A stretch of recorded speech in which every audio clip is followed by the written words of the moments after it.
فرزند زہرا یہ حالات برے ہیں۔ کاشانہ بصیرت ایک ایسا مکمل یوٹیوب چینل جس پر محروم بصارت کے لیے بالخصوص اور تمام افراد کے لیے بالعموم سینکڑوں کی تعداد میں اسلامی کتب دستیاب ہیں۔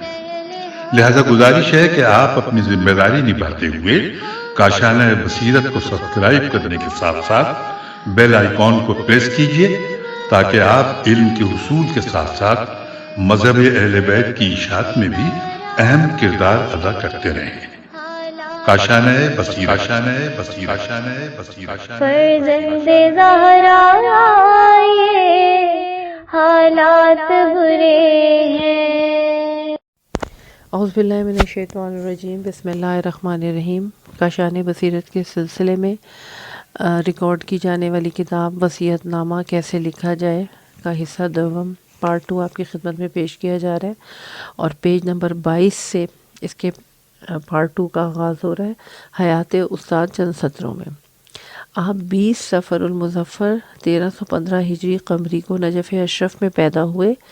آپ کا نسب شریف 33 واسطوں سے حضرت امام زین العابدین علی بن حسین بن ابی طالب علیہ السلام تک پہنچتا ہے۔ آپ کے والد سید محمود شمس مرشی رحمۃ اللہ علیہ نجف اشرف کے جید علماء میں سے تھے، اور آپ کے دادا سید الحکمہ تھے۔ نجف اشرف میں آپ نے منارہ علم و فضل حضرت آیت اللہ عظمہ ضیاء الدین عراقی رحمۃ اللہ علیہ سے، اور تہران و قم میں موسس حوزہ قم حضرت آیت اللہ عظمہ شیخ عبد الکریم حائری سے اپنی علمی تشنگی کو سیراب کیا۔ حوزہ علمیہ قم میں آپ کا شمار عظیم ترین مدرسین میں ہوتا تھا۔ آپ کا پہلا رسالہ عملیہ ذخیرۃ المعاد کے نام سے 1370 ہجری میں شائع ہوا۔ آپ جود و سخا اور زہد و تقویٰ میں اتنے مشہور ہوئے کہ ضرب المثل قرار پائے۔ آپ نے مختلف علوم و فنون میں 100 سے زائد کتابیں اور رسالے تالیف کی ہیں، جن میں سب سے اہم احقاق الحق پر آپ کی تعلیقات ہیں، جو 24 جلدوں میں شائع ہوئی ہیں۔ آپ اسلامی، سماجی اور ثقافتی امور میں بھی بڑھ چڑھ کے حصہ لیتے تھے، اور ان پر اپنا کثیر سرمایہ بھی خرچ کرتے تھے۔ انہی میں سے قم مقدسہ میں آپ کا زبردست عمومی کتاب خانہ بھی ہے۔ آپ نے 7 صفر المظفر سن 1411 ہجری میں قمری شب پنجشنبہ میں 96 سال کی عمر میں وفات پائی، اور اپنے کتاب خانے میں ہی دفن ہوئے۔ آپ نے نیکی کے ساتھ زندگی بسر کی اور نیکی کے ساتھ موت کو گلے لگایا۔ ہمارا سلام ہو اس دن پہ جب آپ پیدا ہوئے، اس دن پر جب آپ کو موت آئی، اس دن پر جب آپ زندہ مبعوث کیے جائیں گے۔ ولادت اور ابتدائی تربیت۔ خداوند عالم قرآن مجید میں ارشاد فرماتا ہے وَالسَّلَامُ عَلَيْهِ یوم الولد، اور ان پر سلام ہو جس دن پیدا ہوئے۔ سورہ مریم آیت نمبر 15۔ استاد علام 20 صفر سن 1315 ہجری صبح پنجشنبہ نجف اشرف میں پیدا ہوئے۔ آپ کا نام محمد حسین، لقب شہاب الدین اور کنیت ابو المعالی ہے۔ آپ نے ایسے والدین کی آغوش میں آنکھ کھولی جو رفعت و شرف میں کریم اور فضل و ادب میں کامل تھے، لہٰذا آپ نے فضل و تقویٰ کی دولت اپنے متقی اور پرہیزگار والدین سے ورثے میں پائی۔ آپ نے علم و عمل صالح اور پاکیزہ اخلاق کے ماحول میں تربیت پائی۔ کہا جاتا ہے کہ بچہ اپنے والدین کے اخلاق و کردار کو محسوس کرتا ہے اور اسے اپنے وجود میں جذب کرتا ہے، جسے علم حسی تعبیر کیا گیا ہے۔ یہ چیز اس کے دل و دماغ پر آخری عمر تک باقی رہتی ہے۔ علمی خانوادے کا یہ بچہ اپنے ایام طفولیت میں ہی سے ہمیشہ خیر و صلاح کی جانب پیش قدم رہا، دین حنیف کو اپنی شدید توجہ کا مرکز بنائے رہا، رسول اکرم صلی اللہ علیہ وآلہ وسلم اور اہل بیت علیہم السلام کی محبت میں سرشار رہا، اور اعمال صالح کے پرچم کے سائے میں اپنا قدم بڑھاتا رہا۔ کسی نے سچ کہا ہے کہ بچے کی پہلی ترسکا اس کا گھر اور پہلا مدرس اس کی ماں ہے۔ اگرچہ اساس کے اخلاق و کردار کی اساس باپ کے ذریعے ہوتی ہے، بس بچہ پہلی مرتبہ اپنے گھر اور ماحول میں جو کچھ دیکھتا اور لمس کرتا ہے وہ اس کے ذہن پر نقش ہو جاتا ہے۔ اس کے آثار اس کے وجود میں ہمیشہ درخشاں ہوتے ہیں۔ مثل ہے کہ بچپنے کا علم پتھر کی لکیر ہو جاتا ہے، کیونکہ طفل اپنے والدین کے گھر اور پہلی درسگاہ میں اپنے اساتذہ اور مربی سے جو اخلاق و آداب اخذ کرتا ہے اس سے شاذ و نادر ہی منحرف ہوتا ہے۔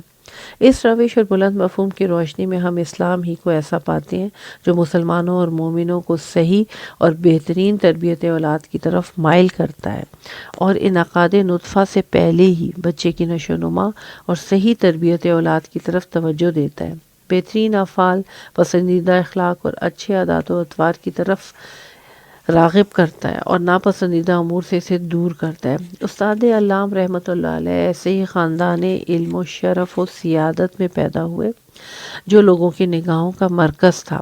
آپ نے ایک دن بیان فرمایا کہ ان کے والد انہیں محقق آخوند رحمۃ اللہ علیہ کے درس میں لے گئے، جبکہ وہ ابھی حد بلوغ تک بھی نہیں پہنچے تھے، اور جب بھی آپ کی والدہ گرامی یہ کہتی تھی کہ اپنے والد کو بیدار کرو، آپ کو شاق گزرتا تھا کہ اپنے والد کو آواز دے کے بیدار کریں، لہٰذا آپ اپنا چہرہ اور رخسار ان کے تلووں پر رگڑتے تھے، جس سے وہ ہلکی سی گدگدی کے بعد بیدار ہو جاتے، اور اپنے نیک فرزند کی یہ تواضع و انکساری دیکھ کر ان کی آنکھیں آنسوں سے لبریز ہو جاتی اور آسمان کی طرف اپنے ہاتھوں کو بلند کر کے اپنے اس فرزند کی مزید توفیق کی دعا کرتے تھے۔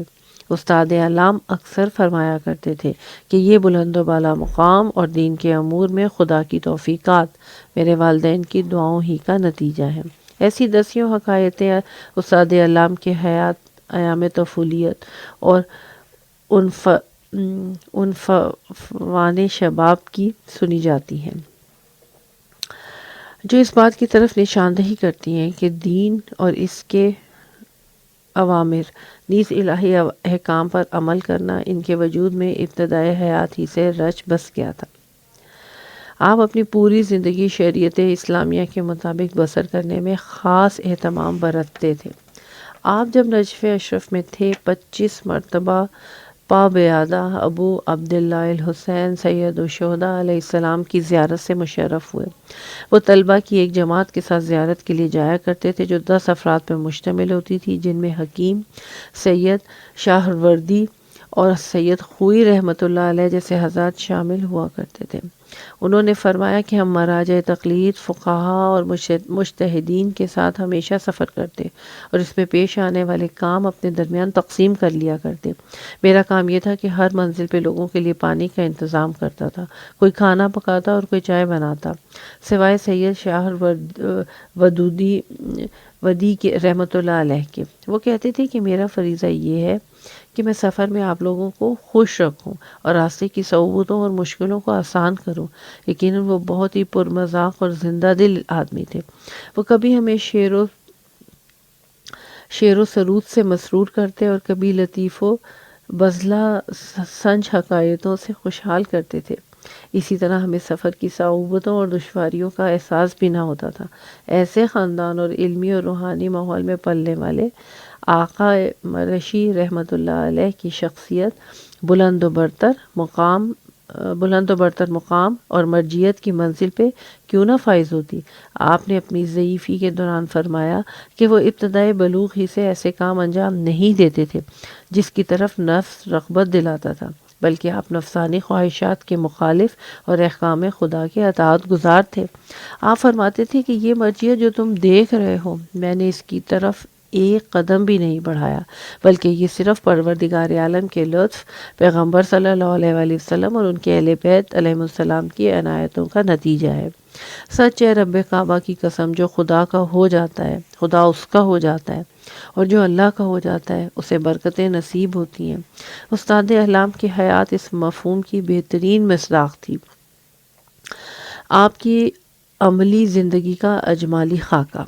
خداوند عالم قرآن مجید میں ارشاد فرماتا ہے، یرفع اللہ الذین آمنوا منکم والذین اوتوا العلم درجات، وہ لوگ جو تم میں سے ایماندار ہیں اور جن کو علم عطا ہوا ہے خدا ان کے درجے بلند کرے گا۔ سورہ مجادلہ آیت نمبر 11۔ استاد علام رحمۃ اللہ علیہ نجف اشرف میں پیدا ہوئے، جو تقریباً 1000 سال سے علم و ادب اور اجتہاد و فقاہت کا مرکز رہا ہے۔ آپ نے وہاں لکھنے پڑھنے کی ابتدائی تعلیم حاصل کی اور اس کے بعد یہ محنت کش طالب علم اور اس پر عمل کرنے کی طرف متوجہ ہوا۔ آپ اس راہ میں سختی و مشقت کو پہچانتے ہی نہ تھے، بلکہ تحصیل علم کی طرف پوری طرح سے لگ گئے، اگرچہ آپ کے بعض اقربا نے مخالفت بھی کی۔ علوم عربیہ میں آپ نے نحو و صرف و بلاغت کی تعلیم حاصل کی، علوم نقلیہ سے فقہ و اصول اور علوم عقلیہ سے منطق و فلسفہ کی تعلیمات نجف اشرف اور کاظمین میں بزرگان علم سے حاصل کی، اور آیت اللہ آقا شیخ ضیاء الدین عراقی رحمۃ اللہ علیہ کے ممتاز شاگرد بن کر آسمان علم پر درخشاں ہوئے، جن کے بارے میں یہ مشہور تھا کہ وہ اپنے شاگردوں کے ساتھ سخت مزاج اور تندخو تھے۔ استاد علام نے مجھ سے ایک دن بیان کیا کہ میں درس کے بعد ان کے ہمراہ ان کے گھر کی طرف بحث کرتے ہوئے جایا کرتا تھا۔ ایک دن بحث کے دوران وہ غضبناک ہو گئے اور پوری قوت سے میرے سینے پہ ایک ضرب لگا دی۔ میں ان کے ہاتھوں کو بوسے دینے لگا۔ استاد کی آنکھوں سے آنسو جاری ہوئے اور فرمایا، اے شہاب، تو نے مجھے ادب سکھایا۔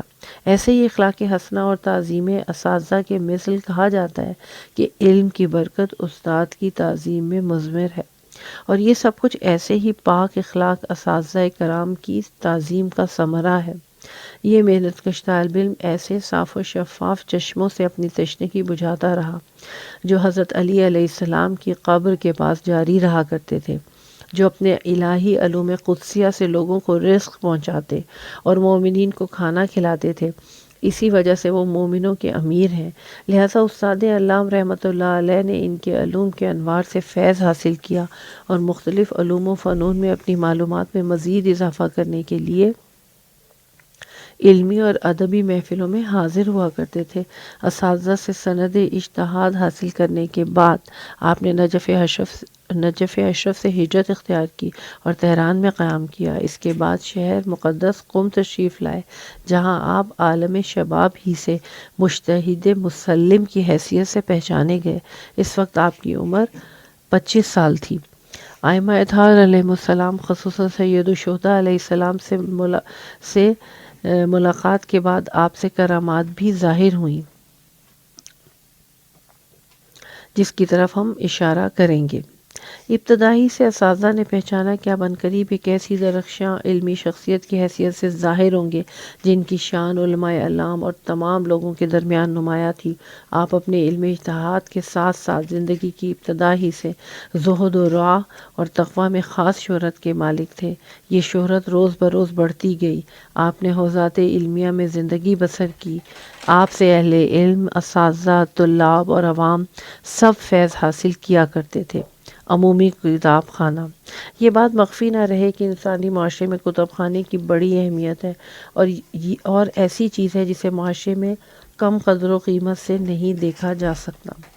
کتب خانے علماء، عظیم شخصیتوں، انسانی تاریخ اور اس کی ترقی کے اسباب و علل، نیز ان افراد کے آراء و افکار کے مرکز ہوتے ہیں جو معرفت کے خواہاں، ثقافت و تہذیب کی ترقی کے طالب، نیز سماج کے تمام طبقوں میں علمی اور ثقافتی تشنگی کو دور کرنے والے ہیں، اور وہ اپنے وجود میں چھپے ہوئے اسرار و فنون کو تصنیف و تالیف کی شکل میں لانے اور اسے اجالے میں نمایاں کرنے،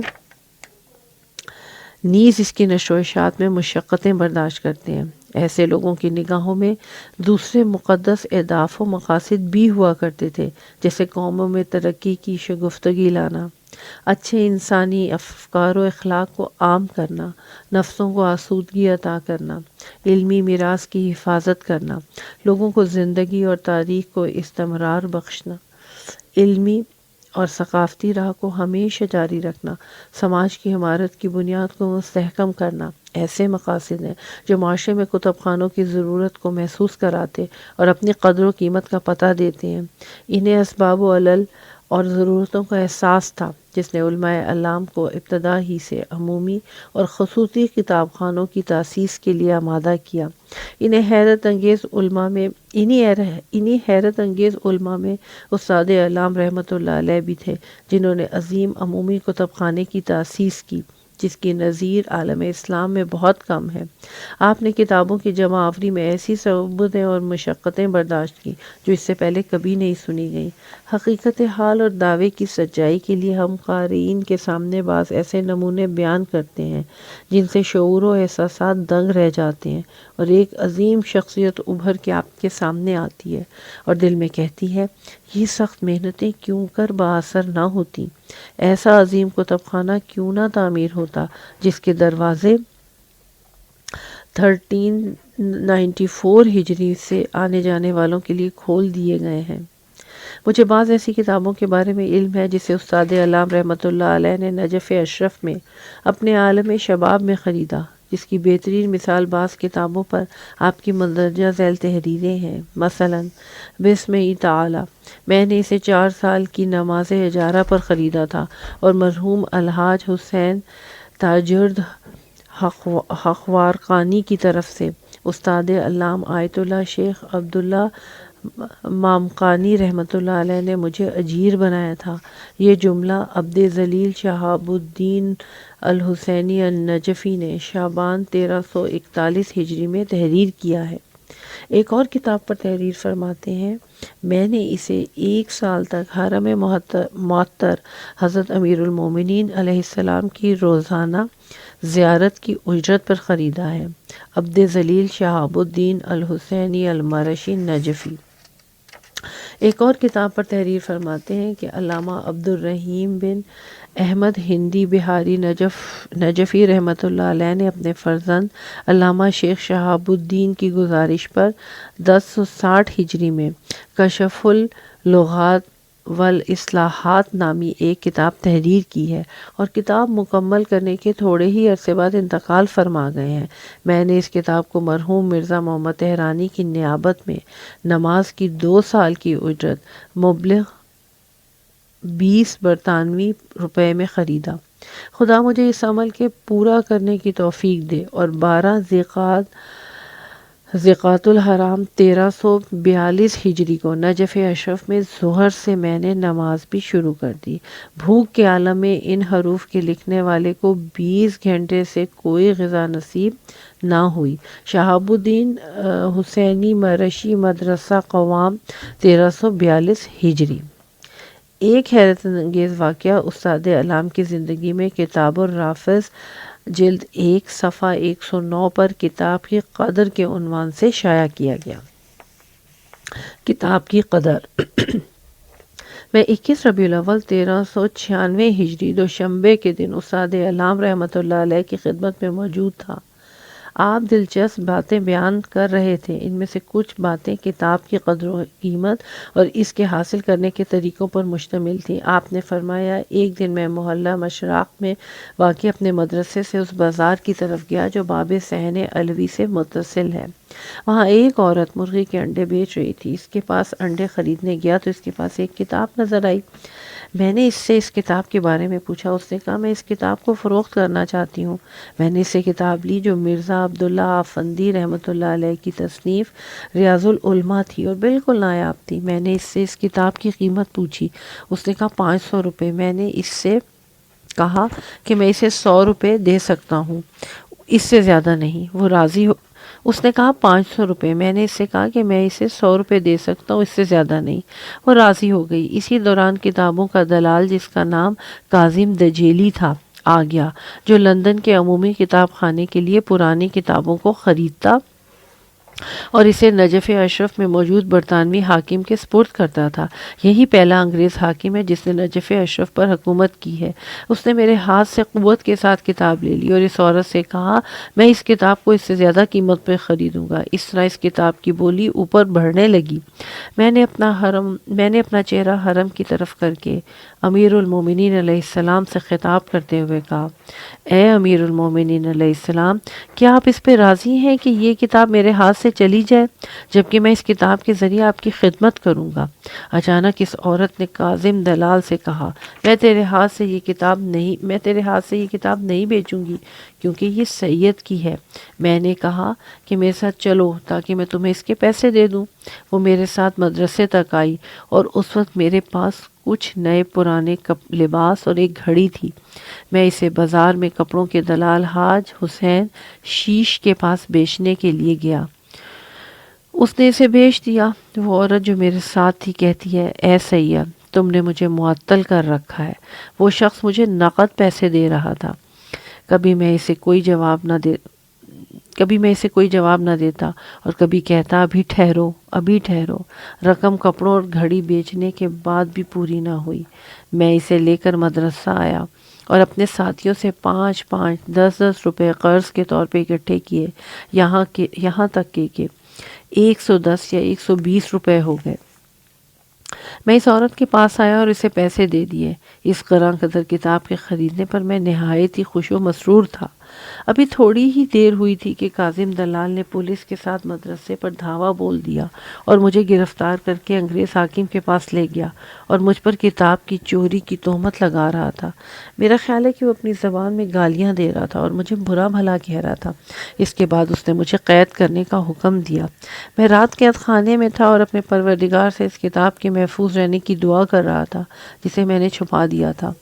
دوسرے دن شیخ الشریعہ حاج مرزا فتح اللہ نمازی رحمۃ اللہ علیہ اور صاحب کفایہ کے فرزند مرزا مہدی رحمۃ اللہ علیہ انگریز حاکم کے پاس ایک جماعت کے ساتھ میری رہائی کے لیے آئے اور قید سے مجھے چھوٹنے کی گفتگو اس شرط پر تمام ہوئی کہ میں حاکم کو 1 مہینے کے اندر کتاب دے دوں۔ میں مدرسے آیا اور طلبہ کو جمع کر کے یہ اسلام کی عظیم خدمت ہے کہ تم لوگ اس عظیم کتاب کو نقل کر ڈالو، اور یہ کتاب بڑے سائز میں 2 اور 3 جلدوں پر مشتمل ہے، جس میں 10 جز ہیں اور جس کی ابتدا ہاں محالہ لفظ حسن سے ہوتی ہے۔ طلبہ اس کتاب کو نقل کرنے میں مصروف ہو گئے اور معینہ مدت سے پہلے ہی پوری کتاب نقل ہو گئی۔ جب میں اس کتاب کو حاکم انگریز کے حوالے کرنے کے لیے سوچتا تھا، مجھے قدرت نہ ہوتی تھی۔ اس خیال سے میں شیخ الشریعہ کی خدمت میں گیا اور کہا کہ آپ عصر حاضر کے مرجع ہیں۔ یہ ایسی کتاب ہے جس کا مثل پورے عالم اسلام میں نہیں اور اسے انگریز حاکم لے لینا چاہتا ہے۔ جب انہوں نے اس کتاب کو دیکھا، ایک مرتبہ کھڑے ہوئے، پھر بیٹھ گئے، دوبارہ اٹھے اور پھر بیٹھ گئے اور کہا، یہی وہ کتاب ہے؟ میں نے کہا ہاں۔ انہوں نے تکبیر و تحلیل کہہ کر مجھ سے کتاب لے لی، جو معینہ مدت کے ختم ہونے تک انہی کے پاس رہی۔ وقت کے تمام ہونے سے پہلے ہی انگریز حاکم کا قتل ہو گیا اور یہ کتاب شیخ رحمۃ اللہ علیہ کے پاس موجود رہی۔ ان کے بعد ان کے ورثہ کی طرف منتقل ہوئی، لیکن آج وہ کتاب کہاں ہے مجھے اس کا علم نہیں ہے۔ البتہ کتاب کا جو نسخہ میرے پاس تھا، اس سے میں نے 12 نسخے تیار کیے تھے۔ ایک نسخہ آیت اللہ سید حسن الصدر رحمۃ اللہ علیہ اور ایک نسخہ آیت اللہ سید عبد الحسین شرف الدین رحمۃ اللہ علیہ کے پاس بھیج دیا۔ میرا نسخہ آج بھی میرے عمومی کتب خانے میں موجود ہے۔ مجھے قم میں اس کتاب کا ایک جز اور مل گیا، وہ بھی میرے کتب خانے میں موجود ہے۔ اس واقعے کی تاریخ 1340 ہجری سے 1341 ہجری کی ہے۔ اس طرح ہمیں کتابوں کے حاصل کرنے میں عجیب و غریب واقعات پیش آتے ہیں۔ استاد علام نجف اشرف میں اپنی گراں قدر کتابوں کی حفاظت کے بارے میں سوچا کرتے تھے۔ آپ نے مخطوطات کی جمع آوری میں بھی صحیح بلیغ کی اور اسے خیابان ارم، آج کل خیابان آیت اللہ مارشی رحمۃ اللہ علیہ کے نام سے موسوم ہے، پر واقع اپنے مدرسے میں مخصوص کتاب خانے میں وقف کر دیا تاکہ طلاب اس سے استفادہ کریں۔ اس عمومی کتاب خانے کا افتتاح 15 شعبان 1385 ہجری میں حضرت امام العصر اجل اللہ فرجہ الشریف کی ولادت باسعادت کے دن ایک مدرسے میں ہوا۔ مطالعہ کرنے والوں کی کثرت اور جگہ کی تنگی کی وجہ سے استاد علام نے اپنے مدرسے کے روبرو 15 شعبان 1394 ہجری کو 1000 مربع میٹر زمین اور 4 طبقوں پر مشتمل ایک نئے کتاب خانے کا افتتاح کیا۔ اس کی توسیع کی گئی اور 500 مربع میٹر زمین مزید اس سے ملحق کر دی گئی۔ کتاب خانوں میں مطبوعہ کتابوں کی تعداد رفتہ رفتہ 2,50,000 اور مخطوطات کی تعداد 25,000 تک پہنچ گئی ہے۔ حجت الاسلام محقق سید احمد حسینی نے اس کی فہرست ترتیب دی، جو ہمارے زمانے میں 1411 ہجری تک 19 جلدوں تک پہنچ گئی۔ ہر جلد میں 400 مخطوطات کتابوں کی فہرست ہے۔ مخطوطات میں 3 صدی ہجری کی بے مثل اور منفرد کتابیں ہیں۔ اس کے علاوہ شیخ طوسی رحمۃ اللہ علیہ، محقق اول علامہ حلی رحمۃ اللہ علیہ، فخر المحققین رحمۃ اللہ علیہ، شہید ثانی رحمۃ اللہ علیہ، علامہ مجلسی رحمۃ اللہ علیہ، شیخ حر عاملی رحمۃ اللہ علیہ، میر داماد رحمۃ اللہ علیہ، شیخ بہائی رحمۃ اللہ علیہ، سر المطلعین رحمۃ اللہ علیہ، فیض کاشانی رحمۃ اللہ علیہ، شیخ انصاری رحمۃ اللہ علیہ، اور بہت سے اساتین علم و ادب کے مختلف مذاہب و ادیان پر مخطوطہ کتابیں موجود ہیں۔ میں نے اس کتب خانے میں علی بن بلال جو جواباً ابو بواب کاتب بغدادی کے نام سے مشہور ہے کے ہاتھوں کے لکھے قرآن مجید کا ایک نسخہ تقدیم کیا ہے، جس کو اس نے 1392 ہجری میں تحریر کیا تھا۔ اس کتب خانے میں تقریباً 2000 افراد روزانہ مطالعہ کرتے ہیں، اور یہ مرکز خطی نسخوں کی فوٹو کاپیوں اور مائکرو فلم وغیرہ کے تبادلے کے سلسلے میں دنیا بھر کے 350 مراکز سے جڑا ہوا ہے۔ یہ کتاب خانہ طویل و عریض اور تمام تصویری وسائل سے آراستہ ہے، جس میں مطالعے کے بڑے بڑے ہال ہیں۔ محققین و مؤلفین اور فہرست نگاروں کے لیے کچھ کمرے بھی بنائے گئے ہیں، اور اب حال ہی میں حضرت امام خمینی رضوان اللہ علیہ کی عنایت اور اسلامی حکومت کے لطف سے کتب خانے کے بغل میں 2400 مربع زمین بھی خریدی جا چکی ہے،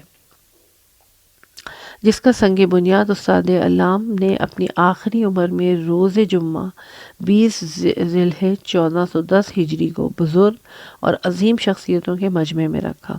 نئی عمارت 7 مستحکم طبقوں پر مشتمل ہے۔ 3 طبقے زمین کے نیچے بنائے گئے ہیں تاکہ یہ مخطوطات کا مخزن رہیں اور ہر قسم کے خطرات، خاص طور سے زلزلوں سے محفوظ رہے۔ ساتھ ہی یہ عمارت بجلی کے تمام جدید ترین وسائل سے آراستہ ہے۔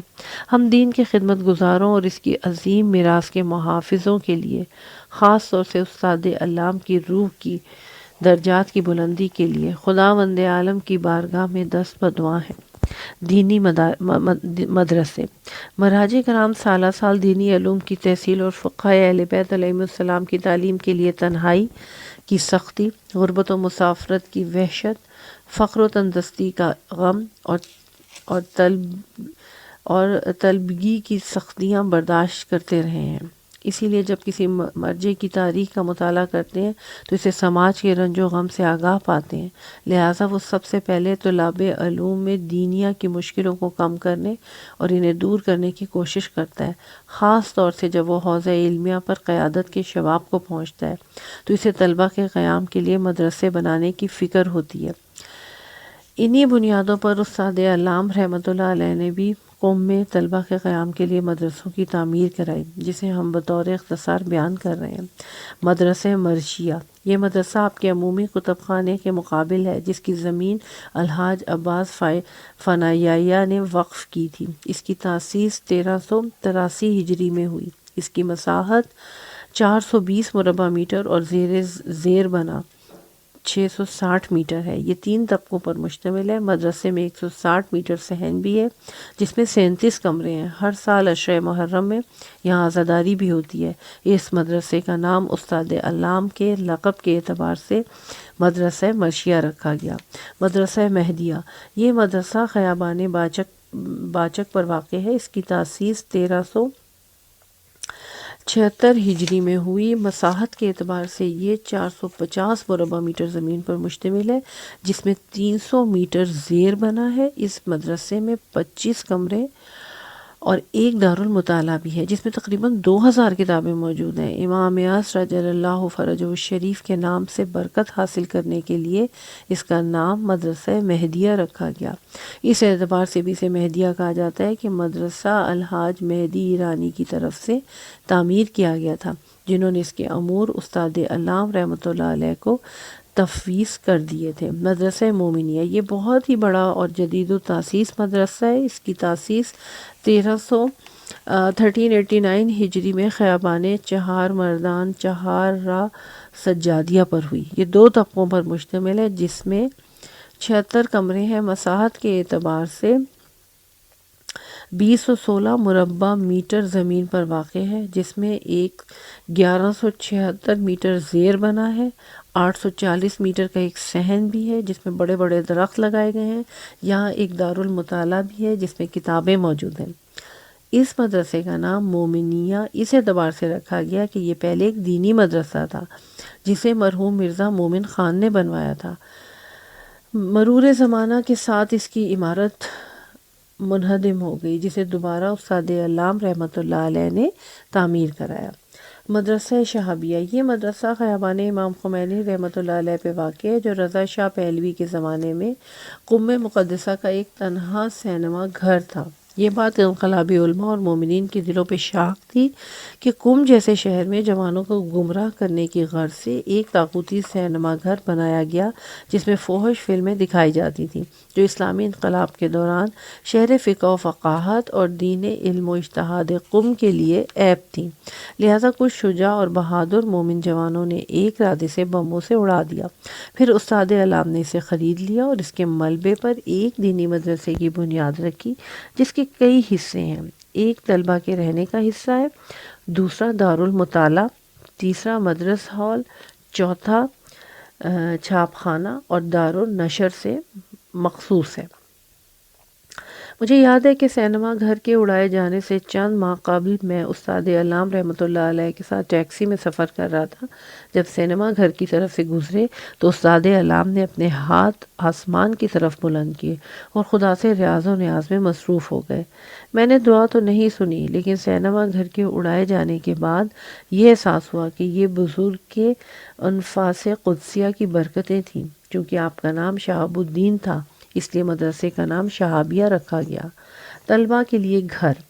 استاد علام کے آثار میں یہ بھی ہے کہ انہوں نے اپنی نگرانی میں اہل علم کے لیے بہت سے مکانات تعمیر کرائے جن میں یہ تمام ضروری سہولتیں موجود ہیں۔ یہ مکانات خیابان آذر کے آخری حصے پہ واقع ہیں، جسے کوچہ آیت اللہ عظمی مرشی نجفی رحمۃ اللہ علیہ کے نام سے جانا جاتا ہے۔ یہ ایک لمبی گلی ہے جس کے دونوں طرف طلبہ کے مکانات ہیں جو جوق در جوق قم مقدس میں آتے ہیں اور ان کے پاس کوئی گھر اور جائے پناہ نہیں ہوتی۔ ہاسپٹل۔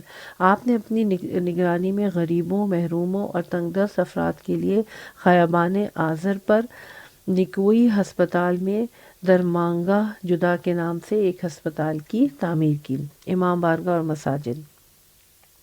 استاد علام نے اپنی نگرانی میں مختلف شہروں میں بہت سی مسجدیں اور امام بارگاہ بنوائے، لیکن جس امام بارگاہ کی تعمیر آپ نے مرحوم الحاج غلام حسین شاکری کے حصہ سلس سے کرائی وہ آپ کے گھر سے ملا ہوا ہے، جو عاشقان سید و شہداء علیہم السلام کا محبت اور مامن ہے۔ خاص طور سے محرم و صفر کے مہینوں میں مجلس اعزا اور اہل بیت علیہم السلام کی ولادت و شہادت پر مجالس و محافل برپا ہوتی ہیں۔ اس طرح یہ بارگاہ اسلامی علوم کی تدریس کا مرکز بھی رہا ہے، جس کی طرف استاد علام نے اپنی پہلی وصیت میں اشارہ کیا ہے۔ آپ نے مختلف شہروں، قصبوں اور دیہاتوں میں دسیوں مسجدیں، مدرسے، کنویں، امام بارگاہ اور سڑکیں تعمیر کروائیں۔ طلبہ کی روٹی۔ 1380 ہجری میں آیت اللہ عظمی سید بروجردی رحمۃ اللہ علیہ کی وفات کے بعد طلبہ کی روٹی آپ نے اپنے ذمے لی، لہٰذا آپ اپنے وکیلوں کے ذریعے طلبہ کو ان کے مراتب کے اعتبار سے روٹیوں کے کوپن تقسیم کرتے تھے، جس کی رقم آخری برسوں میں ہر ماہ 20 لاکھ کے قریب پہنچ گئی تھی۔ یہ دیگر مراجع کرام کے دفاتر سے ملنے والے شہریوں کے ساتھ طلبہ کو ملنے والی بہترین امداد تھی۔ آپ کی سیاسی زندگی۔ لوگوں کے امور کی نگرانی، ان کے سعادت و خوشگوار زندگی فراہم کرنا، ان سے شر و فساد کو دور کرنا اسلامی سیاست ہے۔ دوسرے لفظوں میں اس کے معنی لوگوں کے ساتھ حسن سلوک کے ہیں۔ حدیث میں آیا ہے کہ مجھے لوگوں کے ساتھ حسن سلوک کا حکم دیا گیا ہے۔ نیک اور صالح علماء ہی انبیاء و اوصیاء کے بعد قائد اور رہبر ہیں۔ یہی حضرات تمام طبقے کے لوگوں کے ساتھ سلامتی و سعادت اور علم و برتری کی طرف سفر کرتے ہیں۔ جب شہنشاہوں اور بادشاہوں کو علماء کی دہلیز پر دیکھو تو یقین کر لو کہ یہ علماء اور بادشاہ دونوں بہتر ہیں۔ یہ حدیث اس بات پر دلالت کرتی ہے۔ صفحہ نمبر 43 پر پارٹ نمبر 2 اختتام کو پہنچا۔ انشاءاللہ پارٹ نمبر 3 صفحہ نمبر 44 کے ساتھ جاری و ساری رکھیں گے۔